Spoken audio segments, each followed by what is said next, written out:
Hello students, how are you?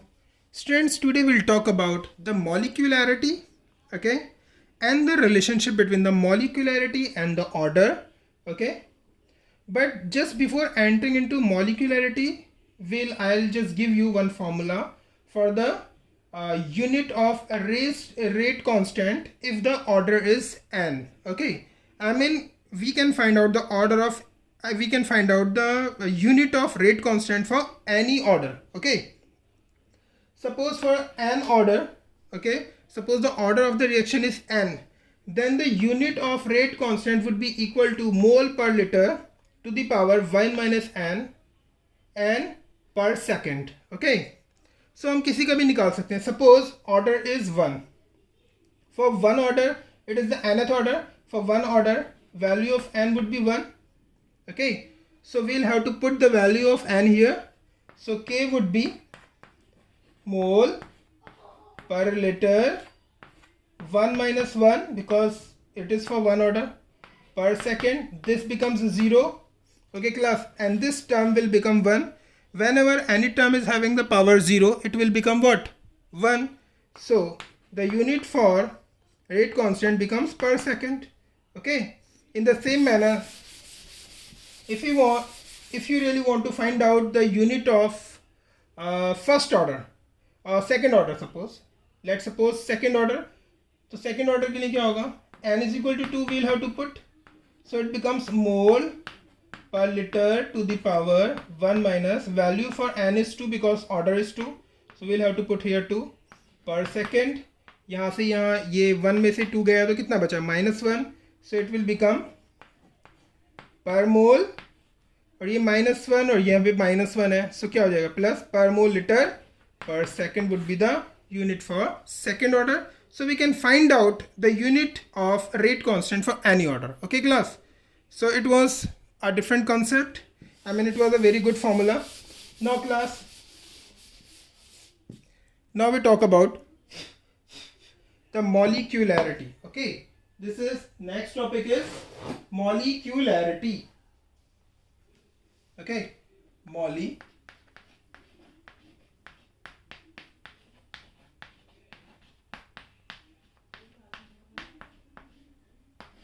Molecularity, okay class. So just before entering into this molecularity topic, I just want to clear one thing, a very important concept. Listen, when the reaction is taking place in one step, suppose there is a reaction, A is combining with B to form product P, let's suppose, okay. So this reaction is completing only in one step. Are you getting me class? This reaction is completing only in one step. So this step, if the reaction is completing in only one step, it is known as elementary reaction. What? Elementary reaction. It is called elementary reaction. If the reaction is being completed only in one step, this is elementary reaction. Now suppose the reaction is completed into many steps. A plus B combining together to form C. C plus D combines together to form E. And E plus F combines to form G. So first step of the reaction, second step of the reaction, and this is the third step of the reaction. If the reaction is being completed in more than one step, मैंने यहाँ पे कितने step बनाए हैं? मैंने 3 step बनाए हैं. If the reaction is completing in more than one step, then the reaction would be considered as the complex reaction. What? Complex. Are you getting me? It would be considered as, मैं यहाँ लिख देता हूँ. It is called as complex reaction. This is called complex reaction. Which reaction is called complex reaction? If the reaction is completing in more than one step, then it would be considered as the complex step. This is a very simple step. This is a very simple reaction and it is being completed only in one step. So one step is known as elementary reaction, okay. So now for the complex reaction class, there are 3 steps. So each step, ये एक reaction है, ये दूसरी reaction है, ये तीसरी reaction है. जैसे यहाँ पर 1 स्टेप में रिएक्शन कंप्लीट हो रही थी तो उस स्टेप को हम क्या बोलते थे? एलिमेंट्री रिएक्शन बोलते थे. In the same manner the complex reaction, if it is being completed in 3 steps, 1 2 3 steps, so this is called what? Complex reaction. In single steps को, एक स्टेप, 2 स्टेप, 3 स्टेप, इन सबको हम क्या बोलेंगे? Elementary reaction. So this complex reaction is having how many of elementary reactions? 3 elementary reactions. Are you getting me, class? I just want to say, if the reaction is being completed only in 1 step, it is considered as elementary reaction. If the reaction is being completed in more than 2 steps, it would be considered as a complex reaction. But each step of the complex reaction is considered as the elementary reaction. Okay, class? It would be clear to all of you. So all the steps are considered as the elementary steps. Okay, class? So class, now we'll talk about what is molecularity. You would be aware of the order ना. Molecularity के बारे में आप देखो, फिर हम उनके difference देखते हैं. Molecularity, पहले definition लिख लो. Molecularity, it is the number of reacting particles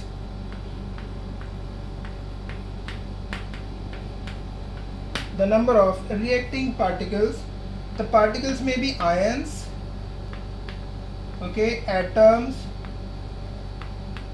molecules, okay, taking part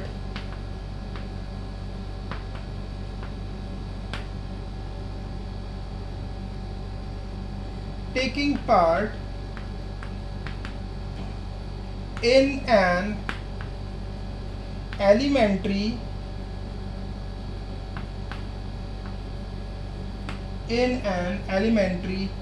reaction,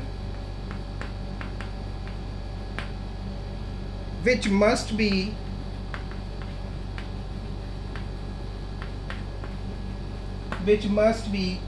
collide simultaneously.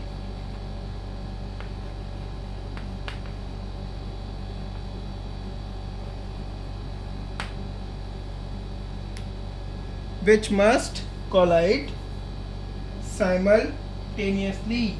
Okay, class? In order to bring about a chemical reaction.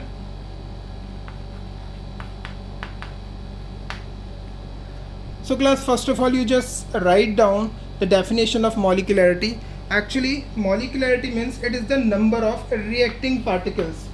These may be ions, atoms, molecules, okay, कोई भी होंगे. अगर if they are taking part in the elementary reaction, the number of reacting particles would be considered as the molecularity. Just let me explain you with the help of an example.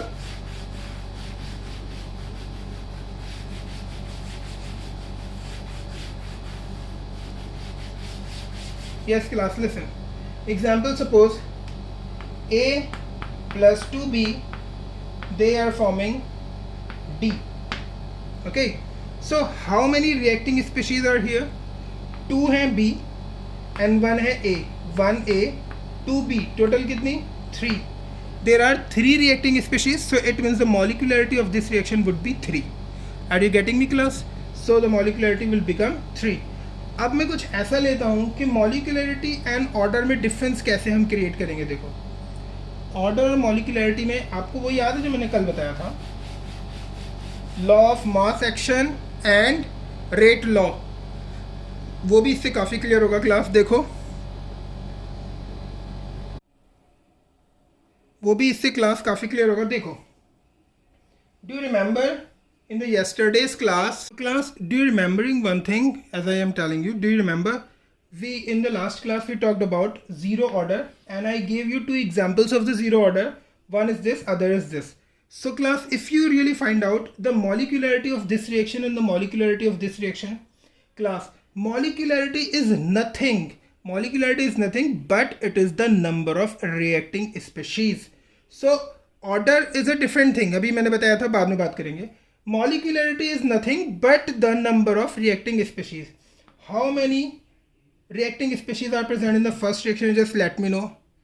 2 ammonia molecules ना, 2 हैं. So यहाँ पर क्या होगा, इसकी molecularity becomes 2. What about this reaction? Hydrogen iodide, कितने hydrogen iodide, I mean they are reacting species कितनी है, hydrogen iodide कितने हैं यहाँ पर? Obviously 2. So class, यहाँ पर reacting species are 2 ammonia molecules. यहाँ पर also there are 2 reacting species, hydrogen iodide 2. So it means इसकी molecularity भी 2 हुई और इसकी molecularity भी 2 हुई. Are you getting me class what I am saying? Molecularity is nothing. It is only the number of reacting species. किसी भी reaction में, किसी भी elementary reaction में I am just talking about. Complex reaction को यहाँ involve मत करना. I am just talking about elementary reaction, means the reaction which takes place only in one step. So in elementary reaction, the number of reacting species and nothing else is the molecularity of the reaction. So number of reacting species and nothing else is the molecularity of the reaction. So दोनों cases में molecularity क्या है इनकी? 2 है दोनों में. Okay, but if we talk about the order of both the reactions, do you remember? Rate constant K, ammonia की power कितनी थी यहाँ पर? 0. Why 0? Because it is a 0 order reaction. In the second case, again, what is the power of HI? It is again 0 class. Okay, are you getting me? So both the cases order is 0. Okay, देखो order में हमें क्या लगता है कि शायद इसकी reacting species के नंबर को हम ऑर्डर बोलते हैं, लेकिन मैंने पहले ही क्लियर कर दिया था, नंबर को ऑर्डर नहीं कहते. हम किसको ऑर्डर कहते हैं? हम ऑर्डर उसको बोलते हैं जब रेट लॉ एक्सप्रेशन में the power of concentration of reacting species जो होती है उसको हम ऑर्डर बोलते हैं. ओके, सो यहाँ पे रेट लॉ एक्सप्रेशन में the power of concentration of reacting species is 0, so order is 0. Okay, the power of concentration of reacting species in the rate law expression is 0 again, so the order of both the reactions would be 0. But as far as the molecularity is concerned, in both the cases the molecularity is 2 because 2 reacting species are here. Okay class, समझ आया? molecularity and order में difference समझ आया? लेकिन class, ये तो था rate law. Do you remember? These are rate law expression. But if I talk about law of mass action, मैं रब कर दूं इसको. For both the reaction, for one reaction, R is equal to K to the power K ammonia to the power 0. So order is 0. So this is the expression for rate law. यहाँ पर अगर हम लिखें R is equal to K ammonia to the power 2, जैसे मैंने बताया था ना, rate constant according to rate law में तो इस तरीके से रिप्रेजेंट करेंगे एक ही रिएक्शन को, लेकिन अगर हम बात करें law of mass action, so उसमें rate of reaction is directly proportional to the concentration. अब रिएक्शन कौन सी है यहाँ पे? किस रिएक्शन के बारे में we are talking about? ammonia, and it is forming N2 plus 3H2. Okay class, so now listen class, इसमें दोनों में देखो order is 0. ये क्या है? rate law. This is the representation of rate law and this is what? law of mass action. Okay class, so this is the representation of law of mass action and this is the representation of rate law. So class, it is clear what I really want to say. law of mass action में जो concentration की power होती है, law of mass action में जो concentration की power होती है, that is called molecularity. And rate law में जो रिएक्टिंग स्पीशीज की पावर होती है that is called order. Now it would be clear to all of you what is the main difference between molecularity and order.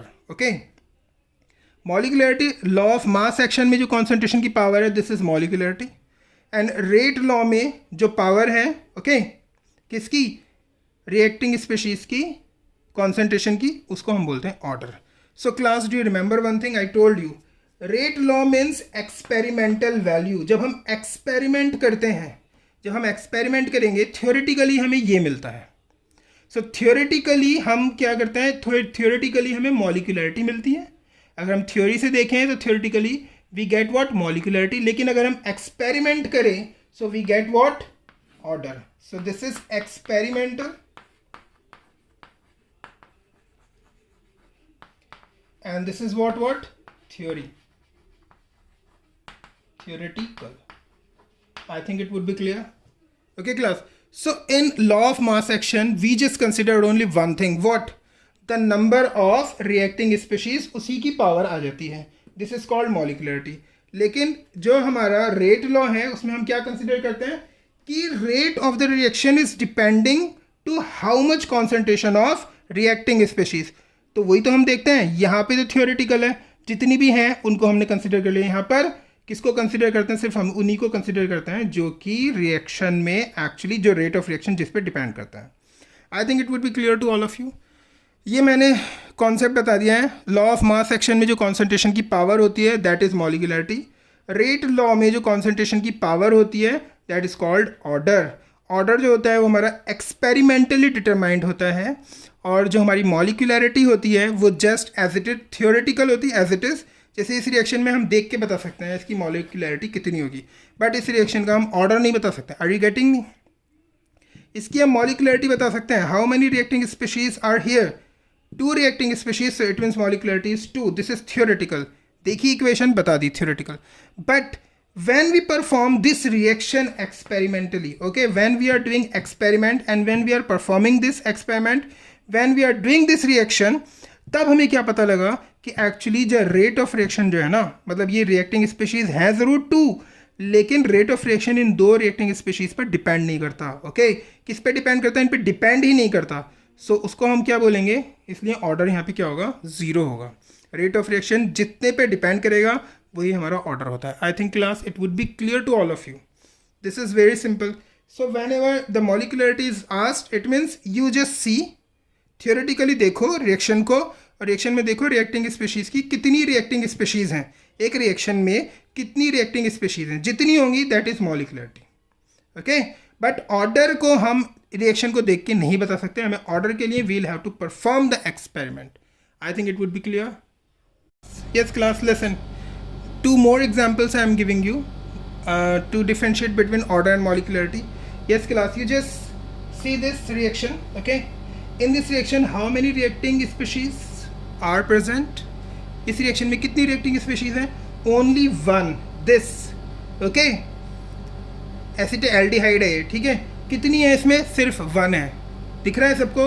अगर ये 1 है तो इसकी मॉलिक्यूलरिटी कितनी हुई? I am representing molecularity with M. It is 1. 1 reacting species, molecularity is 1. Okay class? But अगर हम इसे rate law में express करें, देखो यहाँ देखो. If same reaction is expressed in the form of rate law expression, so यहाँ पर इसकी power कितनी आती है देखो, 3/2. Class, are you getting me? 3/2. So just let me know what would be the order of this reaction. So order is, I am representing order with O. Order is 3/2, but molecularity is 1 because only one reacting species is present. Okay, but rate law expression हमें करने के लिए experiment हमने perform किया. ये वाला reaction हमने laboratory में conduct किया. तब हमने देखा rate law में जो rate of reaction कितने इसकी concentration पे डिपेंड करता है 3/2 पर. So order would become what? 3/2. Okay, अब दूसरे केस में देखो. How many reacting species are present here? 1 is hydrogen, other is bromine. So it means 2 reacting species. So molecularity is 2. But as far as the order is concerned, इसका यहाँ पर power है इसकी 1. Order is what? It is the sum of power of molar concentration of reacting species whenever they are expressed in the form of rate law. So इन दोनों की सम कितना होगा? इन दोनों की पावर का सम 1 plus 1/2 is equal to 3/2. Okay class?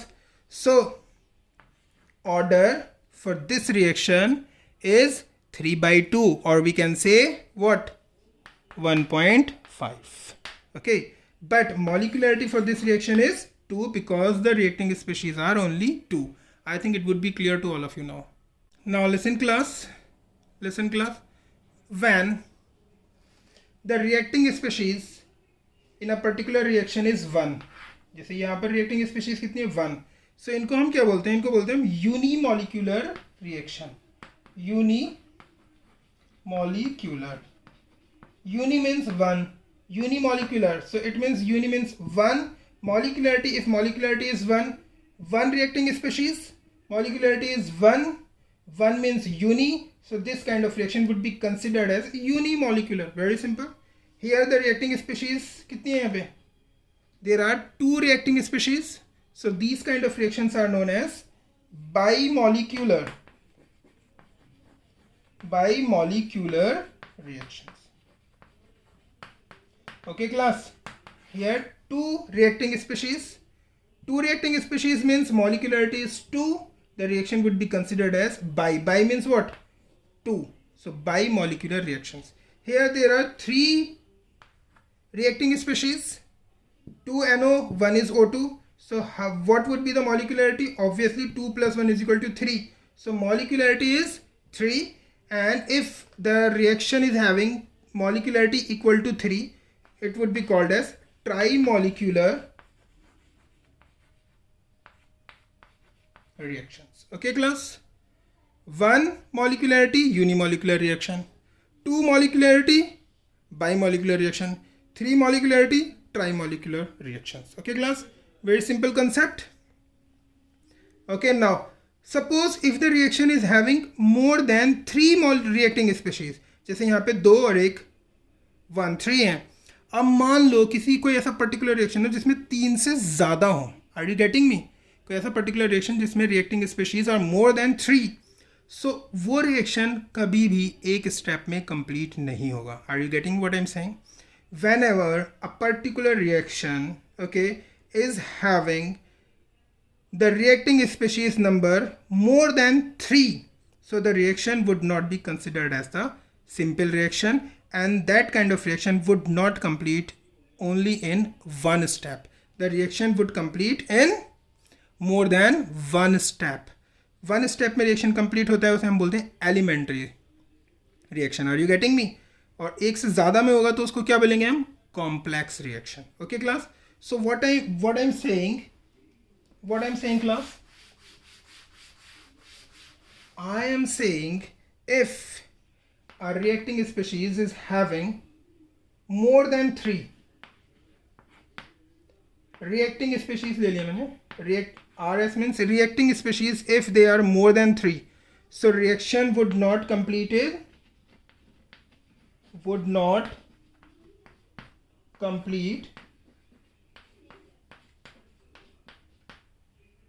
in one step. Okay, so ये कैसा होगा? एक स्टेप में नहीं होगा तो किस में होगा? मोर देन वन स्टेप में कंप्लीट होगा, and that reaction would be considered as complex. Okay, जो भी रिएक्शन एक स्टेप में कंप्लीट नहीं होता है उसको हम क्या बोलते हैं? Complex reaction.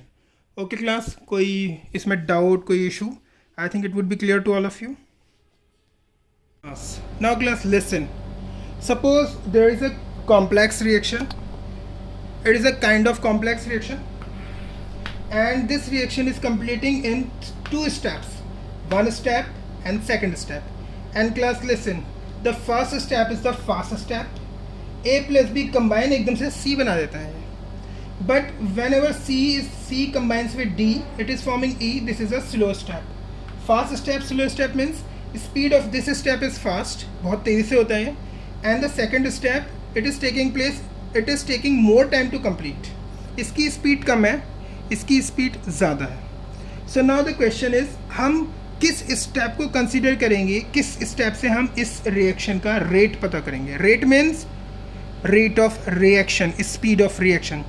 देखो अभी मैंने जो पहले मैंने तुम्हें लोगों को समझाया था कि किसी का हमें रेट पता करना है, जैसे किसी का किसी भी रिएक्शन का अगर हमें रेट पता करना है, रेट ऑफ रिएक्शन, एक सिंगल स्टेप की रिएक्शन मैंने आपको दिखाई थी. सिंगल स्टेप में easily it is very easy to calculate the rate of the reaction. Okay, जैसे रेट ऑफ रिएक्शन कैसे करते थे हम, जैसे सपोज हम इसका ले लेते हैं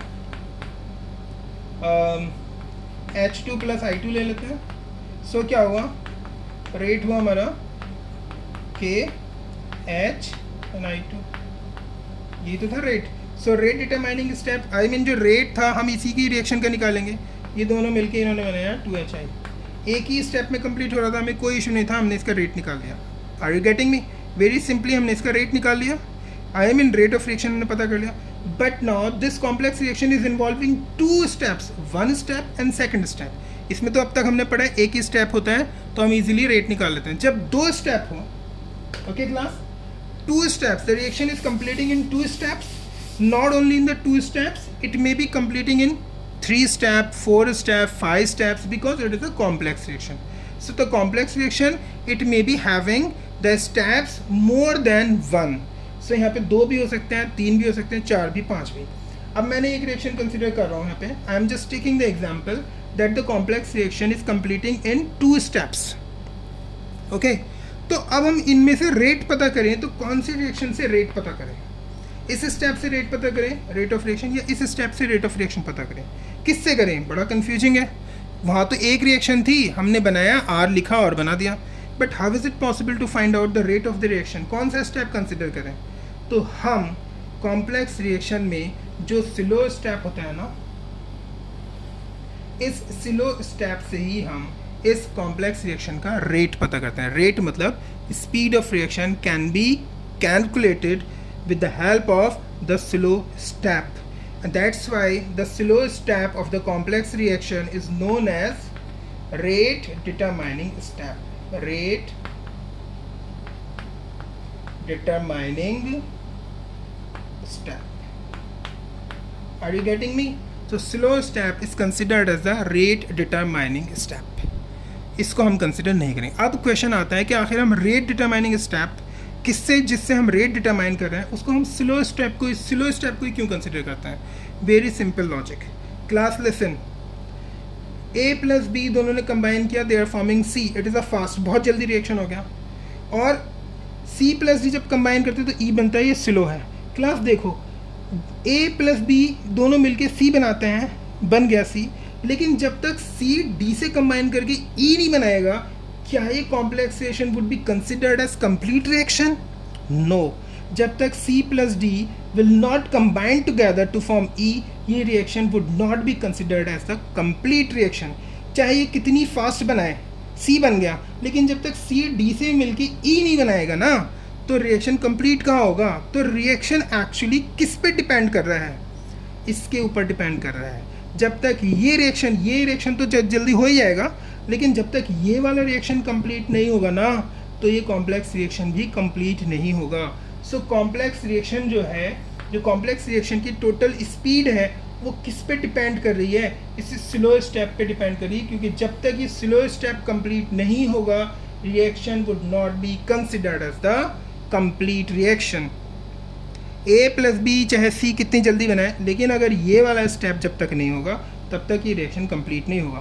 तो टोटल रिएक्शन कब कंप्लीट होगा, जब स्लो स्टेप भी कंप्लीट हो जाएगा.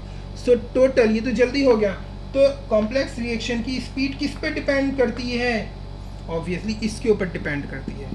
सिंपल देखो, सिंपल सी चीज़ है, बहुत ही सिंपल चीज़ थी. So that's why this step, slow step, is considered as the rate determining step. हमें जब तक ये कंप्लीट नहीं होगा, तो पूरा का पूरा रिएक्शन एक्चुअली इस पर डिपेंड करेगा. I think it would be clear to all of you. Now listen class, this is a very very important numerical. You will have to do this numerical. It is very very important numerical. ये सिर्फ तुम्हारे board में ही नहीं आता, हर entrance में, हर जगह पर ये न्यूमेरिकल आता है. ये बहुत बहुत बहुत ज़्यादा इंपॉर्टेंट न्यूमेरिकल है क्लास. ओके, सो ये न्यूमेरिकल आप देखो कैसे है, क्या कह रहा है ये न्यूमेरिकल, और इसका मेथड है मैं बताऊंगा, उसी मेथड से आपको करना है। ओके, और 3 मार्क्स में आता है, देखो 1 2 3 स्टेप्स हैं, 3 मार्क्स 4 मार्क्स में आता है, ये बहुत इंपॉर्टेंट है और मेथड बहुत आसान है इसका। They are saying following data were obtained for the reaction, the reaction is given 2NO plus Br2, it is forming NOBr2। Okay, so इसमें जो हमने रिएक्शन ये एक्सपेरिमेंट कंडक्ट किए, इसमें ये दे रखा है इन्होंने कि अगर हम एक्सपेरिमेंट कंडक्ट करते हैं, so for the first experiment when the concentration of NO was, I mean nitrous oxide अगर लेते हैं 0.1 एंड ब्रोमीन का 0.1 लेते हैं, तो रेट जो आएगा वो इतना आ रहा है। दूसरे एक्सपेरिमेंट में हमने इनकी कॉन्सेंट्रेशन चेंज किए तो rate of the reaction comes out to be this. तीसरे एक्सपेरिमेंट में अगर हमने इनकी कॉन्सेंट्रेशन चेंज किए तो rate comes out to be different. Okay, so 3 experiment में हमने इन रिएक्टिंग स्पीशीज़ के रेट जो थे ना, आई मीन जो कॉन्सेंट्रेशन थे वो अलग अलग लिए। जैसे ही हम इनके अलग अलग कॉन्सेंट्रेशन लेते हैं तो इनका रेट ऑफ रिएक्शन जो है वो भी अलग आता है। Are you getting me? So now after giving this they will ask you order with respect to this, इसके रेस्पेक्ट और इसके रेस्पेक्ट में ऑर्डर कितना होगा, they are asking. Okay, so इन दोनों के रेस्पेक्ट का ऑर्डर आ जाएगा तो ओवरऑल ऑर्डर भी निकल के आ जाएगा रिएक्शन का। इसका ऑर्डर और इसका order they will get sum together. Okay, I mean we'll have to sum up both the orders to get the order of the reaction। सो इसके रेस्पेक्ट पे निकालेंगे पहले, फिर इसके रेस्पेक्ट पे या इसके निकाल के फिर उन दोनों का सम करेंगे, फिर रिएक्शन का ऑर्डर आ जाएगा। So first they are asking order with respect to this and this, ये पता करना है हमें। Second they are asking rate law बताओ, रेट लॉ एक्सप्रेशन जो है ना वो लिखना होगा हमें, उसमें हमें ऑर्डर भी लिखने होंगे। ठीक है, third they are asking you will have to calculate the rate constant. Okay class, अब ये करना कैसे है मैं 1 by 1 करके दिखाता हूँ। सबसे पहले ऑर्डर कैसे पता करता है, ये मैं रब कर रहा हूँ नीचे का, ऑर्डर कैसे पता करता है वो मैं बताता हूँ। ऑर्डर पता करने के लिए हमें 2 एक्सपेरिमेंट से 2 इक्वेशन बनानी पड़ेंगी। कैसे करते हैं देखो। नाउ लिसन क्लास, अब हम इनकी 2 इक्वेशन, हम इनको इक्वेशन की फॉर्म में देखो, अगर हम इसको रेट निकालें रिएक्शन का, सो आर सपोज के ले लिया, रेट कांस्टेंट है ये, NO सपोज इसका ऑर्डर हमें नहीं पता, इसको हम नहीं मानेंगे order. Are you getting me? ये जो 2 दे रखा है, इसका 2 है और इसका 1 है, these are molecularities, these are the number of reacting species, these are not equal to order. Okay, sometime they may be equal to order, but order नहीं कभी भी कंसिडर करेंगे। ऑर्डर हम इसी रेट जो रेट लॉ एक्सप्रेशन है ना, उसी से हम ऑर्डर निकालते हैं। सो सपोज इसका ऑर्डर है x, हम मान लेते हैं, और दूसरे वाले का हमने मान लिया ब्रोमीन का ऑर्डर है y।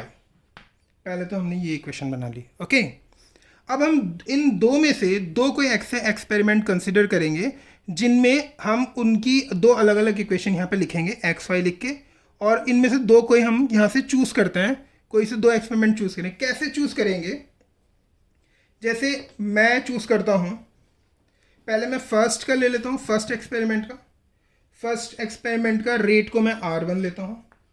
So R1 is equal to rate constant we don't know, यहाँ पे NO लिया। ओके, यहाँ पे NO को रिप्लेस करके, क्योंकि मैं फर्स्ट एक्सपेरिमेंट का ले रहा हूँ इसका, ठीक है, इसको कंसिडर कर रहा हूँ। फर्स्ट एक्सपेरिमेंट के लिए NO का कंसंट्रेशन कितना है 0.1।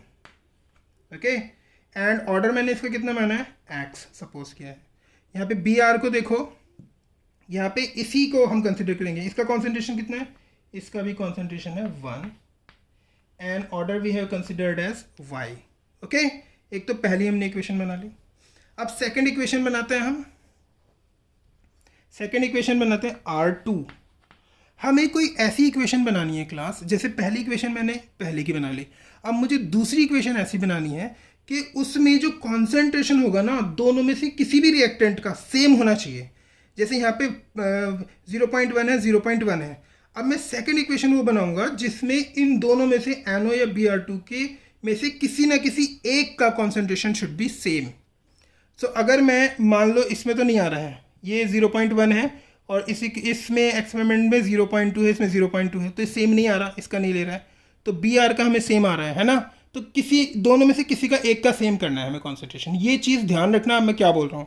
सो मैं सेकंड इक्वेशन ले लेता हूँ K we don't know. For NO, it is what? For the second experiment, it is 0.2 to the power x, and Br का concentration कितना है? 0.1 to the power y. It would be clear, class? It would be clear. It is 0.1 to the power y. Class, is it clear to all of you? अब मैं class इसको ऊपर को रब कर देता हूँ, ठीक है? तब करते हैं हम इसको, तब ज़्यादा अच्छे से हो गए. So class what will do, मैंने देखो क्लास क्या कर रखा है, ये मैंने लिख लिया, इनके एक्सपेरिमेंट है. ये मैंने रेट की इक्वेशन बना ली है. Rate of the reaction is equal to K. Suppose इसका ऑर्डर है एनओ का एक्स और ब्रोमीन का जो ऑर्डर है it is y. We have considered. मैंने बनाया, पहले मैंने रेट ले लिया R1. R1 is equal to concentration of NO to the power x, हमने ऑर्डर मान रखा है. Concentration of bromine to the power y, ये हमने फर्स्ट इक्वेशन ले ली. सेकंड में मैंने आपको बताया था कि इन दोनों ही रिएक्टेंट में हमें सेकंड इक्वेशन वो लेनी है कि उन दोनों ही रिएक्टेंट में से किसी एक का कॉन्सेंट्रेशन कॉमन हो विद द फर्स्ट इक्वेशन. सो देखो इसमें NO का तो 0.1 है और कहीं पे भी 0.1 नहीं है, तो हम कोई नहीं ले सकते, हम कोई सी भी उठा के ले ली, सेकंड ले लिया हमने. लेकिन अगर हमने यहाँ पे ब्रोमीन का देखा तो ब्रोमीन का पहली इक्वेशन में जो कॉन्सेंट्रेशन है इट इज़ 0.1, और जो हमने नेक्स्ट इक्वेशन ली है तो हमने क्या लिया है कि ब्रोमीन का कॉन्सेंट्रेशन 0.1 ही रहे. Are you getting me? इन दोनों में से किसी एक का कॉन्सेंट्रेशन कॉमन रहना चाहिए दोनों इक्वेशन में. क्यों होता है ऐसा, मैं बताऊंगा क्यों होगा, क्योंकि कट करने में आसानी होती है. So in this way we are getting what? Two equations this. अब इन दोनों इक्वेशंस को अगर हम डिवाइड कर दें, दो इक्वेशन बनाई, दोनों को डिवाइड किया, class what we are getting, ये कट गया 0.1 to the power y, 0.1 to the power y, ये कट गया. हमारे पास बचा किया, अगर हम इसको ऐसे लिख लें, R2 by R1 is equal to, के से के कैंसिल हो जाएगा, okay, 0.2 to the power x divided by 0.1 to the power x. अगर हमने ये करा तो क्या आया? 2 की पावर x. अब इन दोनों की वैल्यू भी रख लेते हैं हम. R2 divide by R1. R2 मतलब सेकेंड एक्सपेरिमेंट की value, it is 5.2 into 10 to the power -6 divided by first क्या है 1.3 into 10 to the power -6 is equal to 2 to the power x. Are you getting me class? ये दोनों cut के 2 आ गया. इनको अगर हम कट करें, what we are getting class? 4. It comes out to be 4. So class what we are getting, 4 को हम लिख सकते हैं 2 to the power 2. So 2 to the power 2 is equal to 2 the power x. Are you getting me? अगर हम इन दोनों को अगर हम कंपेयर करें, so what would be the value of x? X would be 2. Class, it is clear? So in this way we are getting the order of NO. The order of NO, it becomes, इसे हम बोलते हैं nitric oxide. So the order of nitric oxide is 2. हमें 2 मिल गया nitric oxide के respect में, तो हमें ऑर्डर मिल गया 2. सो इसका हो गया 2. अब हमें निकालना है ब्रोमीन का. Are you getting me? अब हम कोई ऐसी रिएक्शन चूज करेंगे, दो ऐसी रिएक्शन चूज करेंगे जिनमें, दो ऐसे एक्सपेरिमेंट चूज करेंगे जिनमें जो कॉन्सेंट्रेशन है ना वो नाइट्रस ऑक्साइड का सेम हो. सो देखो ये और ये तो चूज कर नहीं सकते ऑब्वियसली, हम किसको चूज करेंगे? इसको और इसको. इन दोनों में इसका कॉन्सेंट्रेशन सेम है. जिसको हमें कट करना होता है उसका कॉन्सेंट्रेशन हम सेम रखते हैं. तो इसका तो आ गया. अब मैं इसको रब करके इन दोनों की कंसर्न में करके दिखाता हूँ आपको. Okay class, listen class, I have written here both the equation second and third. So rate second का R2, थर्ड का है R3. इसमें नाइट्रिक ऑक्साइड की कॉन्सेंट्रेशन है 0.2 टू द पावर 2 लगाइए, क्योंकि इसका ऑर्डर हमने ऑलरेडी निकाल दिया, इट इज़ 2. सो x लिखने की ज़रूरत नहीं है, अब यहाँ 2 लिख सकते हैं. और y, ब्रोमीन का concentration 0.1 to the power y. ओके, यहीं पे थर्ड में देखो, the concentration of nitric oxide is 0.2 to the power 2 and the concentration of bromine is 0.3 to the power y. इन दोनों को अगेन वी विल डिवाइड, ये दोनों कैंसिल, हाँ k रह गया, k भी है इनमें और k भी कैंसिल हो गया दोनों में. Are you getting me? k cancel, so we'll get R3, so we'll get R3 by R2 is equal to 0.3 divide by 0.1 to the power y, मतलब 3 की पावर y। अब यहाँ पर R3 और R2 की वैल्यू रखो। R3 कितना है 1.56 और इसको 1.56 into 10 to the power -5 divided by 5, इसको भी किसकी पावर 0.5 कर देते हैं ताकि काटने में इजी हो। सो ये कितना हो जाएगा बताओ क्लास? इट विल बिकम, चलो ऐसे रख लेते हैं, into 10 to the power -6 is equal to 3 to the power y। I think it is clear to all of you class. Okay, जब हम इन दोनों को कट करेंगे वील गेट 3। ओके क्लास, ये आप कट करके देख लेना, टाइम नहीं है मेरे पास इसलिए मैंने जल्दी कर दिया। If you will cut them so we'll get 3। So 3 to the power 1 is equal to 3 to the power y। So the value of y is equal to 1। So it means order with respect to bromine comes out to be y की value है 1। So order दोनों का निकल गया। This is very very important, order हमने निकाल लिया है। So class, first the first part of this question has been completed. Second part says that we'll have to find out the rate law. Rate law means rate law expression.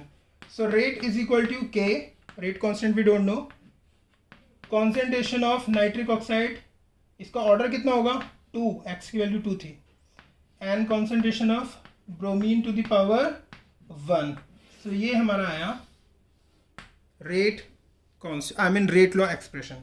Third, they are asking you will have to calculate the rate constant. Okay class, अब इसमें से कोई भी experiment आप choose कर लो, उससे rate constant निकाल सकते हो किसी एक से भी। सपोज हमने सपोज फर्स्ट को हमने चूज कर लिया, इसको फर्स्ट को, आर यू गेटिंग मी?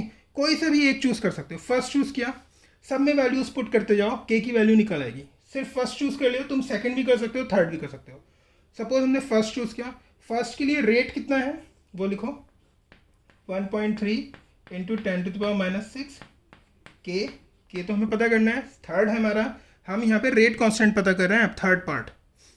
और यहाँ पे nitric oxide concentration is given 0.1, so 0.1 to the power 2।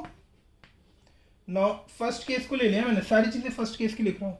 Bromine की कितना है concentration 1 to the power 1। Okay, अब इसको सॉल्व करो पूरे को। If we'll solve this, obviously we'll get K की वैल्यू आएगी हमारी 1.3। K की वैल्यू आएगी, K की वैल्यू पहले इसको तो सॉल्व कर लें। So 1.3 into 10 to the power -6 is equal to K, ये 10 to the power -2, this becomes 10 to the power -1 more, so it will become 10 to the power -3। इससे ये कैंसिल हुआ -3। So value of K rate constant, it becomes 1.3 into 10 to the power -3. This would become the value, and this is the, you just let me know the unit of this. It is mole -2 liter 2 per second. This is the answer. Okay class, this is the answer. So you will have to do more questions based on this. Okay, so it was a very very important numerical. Okay class, so goodbye and have a nice day.